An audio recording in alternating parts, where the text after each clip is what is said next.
Alkanes are mostly related to energy. For example, you have methane, which is which is what we call natural gas. Propane and butane are also used in this case in bottle gas. Petrol slash gasoline has mostly alkanes between 5 and 10 carbon atoms.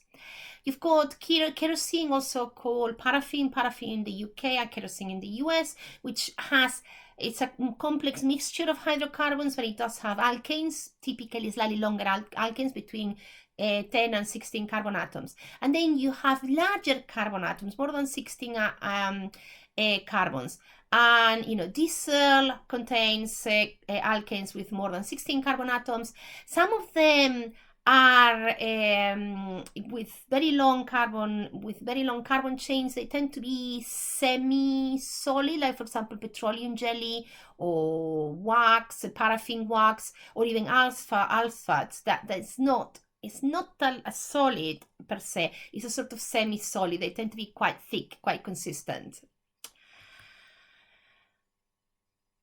Carbon and hydrogen are quite similar in their ability to control the electrons from the bond. They have similar electronegativity. Electronegativity is this characteristic that tells us how strong is an atom to control the electrons when it's making a bond with another atom. So they have similar electronegativity. So they are quite non-polar, apolar bonds.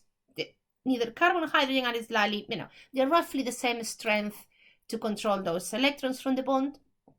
So the carbon-hydrogen bond is not very polar. The bonds between carbons are not polar because they're both carbons. So that means they're quite non-polar compounds. So they dissolve very badly. They don't dissolve at all in water because like dissolves like. And water is a polar solvent. And if you have a very apolar compound like alkanes, that means that they are not soluble in water. Chemically, they are the least reactive of all the functional groups, perhaps because they don't dissolve in water, and water is the solvent of life, and we are surrounded by water everywhere, so they don't have a lot of reactivity. It must be said that the couple of reactions they do very well, and they are very useful. Because one of the things that they do very well is they burn, they release a lot of heat, a lot of energy out of burning. So the combustion process, the reaction of an alkane with oxygen that releases CO2, water, and a lot of energy is a key reaction for us. That's why we power, to a certain extent. If you think of natural gas, for example, if you think of petrol derivatives. Another thing they do very well is they react with halogens, fluorine, chlorine, bromine, and iodine. And they make a new family of compounds called haloalkanes, or sometimes called alkyl halides. And it's a nice thing because we have a really good source of alkanes from oil. And by making them react with halogens, we have haloalkanes, which are much more reactive because the strength of the halogens to retain the electrons from the bond is much larger than carbon. So those bonds are what we call polar. And when you have a polar bond, you tend to have more reactivity because suddenly that bond is much easier to attack. So alkyl halides or haloalkanes are an excellent point to synthesize many other organic compounds. So that's how we actually can get something out of alkanes. We either burn them and they give us energy, or we make them react with halogens, and then we have haloalkanes that allows us to then make other compounds from them.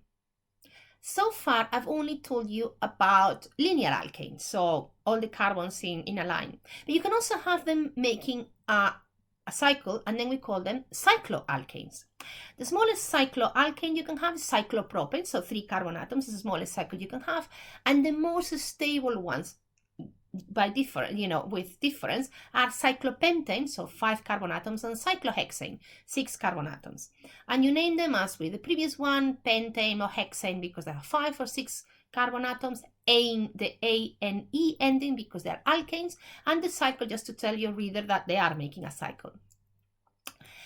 Cycloalkanes are slightly more stable than their linear counterpart, and they are an excellent starting point for making biomolecules. So here are an example of glucose, ribose, and cholesterol. As you can see, in many cases, they have a substituent. Here you've got an oxygen, here you've got another oxygen. But as you can see here, a cyclohexane, another cyclohexane, you have a cyclopentane here. So they can give quite a lot of stability to the molecules, which is perfect, obviously, for biomolecules.